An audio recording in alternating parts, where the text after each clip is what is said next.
Pada hari ini kita kedatangan motor Mio GT ya.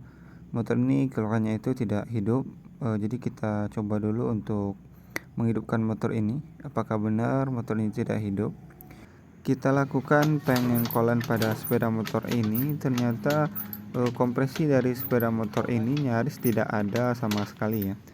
Biasanya pada motor Yamaha seperti ini, itu biasanya terjadi pada bagian area piston dan ruang bakar itu sudah longgar dan banyak kerak ya. Jadi kita buka bagian cover dari tutup businya dulu ya.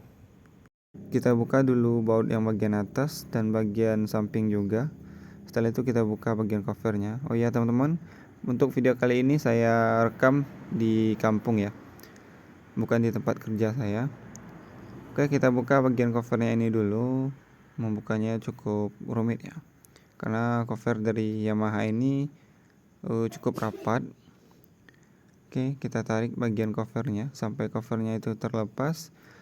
Setelah covernya itu terlepas, kita lakukan pengecekan pada bagian full pump dulu ya. Kita hidupkan kunci kontak, kita dengarkan bagian full pumpnya apakah masih berbunyi ataupun sudah mati.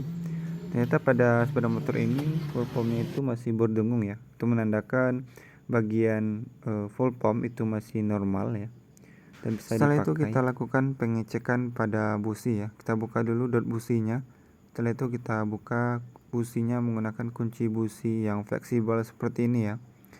Untuk harga dari kunci busi seperti ini itu lumayan murah ya teman-teman, sekitar harga 25.000. Oke, businya sudah hampir terlepas. Kita perhatikan bagian businya. Businya itu cukup bagus ya, masih bagus dan masih layak dipakai. Cuman kita lakukan pembersihan pada bagian businya ini dulu. Sebelum kita lakukan pembersihan, kita lakukan pengecekan pengapian pada busi ini. Kita lakukan starter pada motor ini dan kelihatan ya teman-teman, untuk api businya itu masih keluar dan masih dinyatakan normal ya untuk sepeda motor injeksi seperti ini. Oke, setelah kita lakukan pengecekan pada pengapiannya, setelah itu kita lakukan pembersihan ya. Sebelum kita lakukan pembersihan pada businya, kita siapkan sedikit oli mesin yang akan kita masukkan ke dalam ruang bakar menggunakan selang ini. Itu fungsinya untuk mengembalikan kompresi yang hilang tadi ya. Ini hanya dilakukan pada saat darurat saja ya teman-teman. Untuk lebih bagusnya itu kita lakukan pembongkaran pada mesinnya itu sendiri, sehingga performa dari sepeda motor ini kembali normal seperti standarnya lagi ya. Oke, kita masukkan bagian oli mesin yang kita siapkan tadi ya. Sedikit saja ya teman-teman, jangan banyak-banyak. Oke, setelah itu kita bersihkan bagian busi yang tadi ya.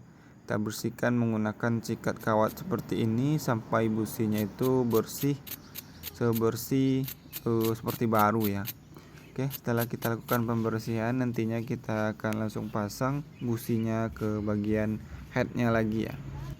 Oke, sebelum kita pasang busi yang tadi, kita lakukan pembuangan kompresi ya pada head ini, karena sudah kita masukkan oli mesin ke dalam ruang bakarnya dengan cara menutup bagian lubang businya dengan jari, dan motornya itu kita sela ya sampai kompresinya itu kembali normal ya. Setelah kita lakukan pembuangan kompresi, setelah itu kita pasang bagian busi yang sudah kita bersihkan tadi ke bagian headnya. Kita gunakan lagi kunci kunci busi T fleksibel tadi ya, yang harganya itu 25.000 yang saya beli ya. Oke, kita kunci, jangan terlalu kuat ya teman-teman. Setelah itu kita pasang bagian dot businya. Setelah kita pasang bagian dot businya, setelah itu kita bisa menghidupkan sepeda motor ini ya. Untuk menghidupkan sepeda motor ini, kita lakukan pengengkolannya saja ya, sampai motor ini benar-benar hidup. Dan motor ini sudah hidup ya teman-teman, kelihatan dari asap yang sudah keluar. Kemudian kita gas motor ini sampai asap putih sudah keluar dari knalpot motor ini. Asap putih yang keluar dari knalpot ini itu adalah oli mesin yang kita masukkan ke dalam ruang bakar tadi ya. Sampai olinya itu habis, barulah asap putih dari knalpot ini akan berhenti keluar ya. Ini asapnya itu cukup tebal ya, karena bagian dari oli mesin tadi itu cukup banyak kita kasih ke dalam ruang bakarnya. Untuk cara seperti ini hanya dilakukan pada saat darurat saja ya. Setelah itu teman-teman bisa posisikan uang sekitar 500.000 untuk mengganti blok dan pistonnya, dan lakukan penyekiran pada klepnya sehingga motor ini kembali normal. Oke, untuk video kali ini mungkin cukup segini dulu ya. Nanti kita lanjut di pada motor selanjutnya. Oke, untuk teman-teman yang baru mampir di channelnya Mr. Wiring, jangan lupa di subscribe, like, dan komen ya. Karena subscribe, like, dan komen itu tidak membayar ya, dan tidak merugikan teman-teman sepeser pun. Setelah itu kita pasang bagian tutup cover businya tadi ya ke sepeda motor ini. Untuk cuaca hari ini sangat cerah ya. Ini adalah suatu nikmat dari Allah Subhanahu wa taala yang tidak bisa kita bayar dengan apapun ya. Di sini juga ada satu buah sepeda motor yang bagian velgnya ini, bagian gigi surinya ini sudah habis, dan juga di bagian as rodanya itu juga habis untuk gigi surinya. Nanti kita akan konfirmasi ke yang punya. Oke, cukup sekian video kali ini. Saya ucapkan assalamualaikum warahmatullahi wabarakatuh.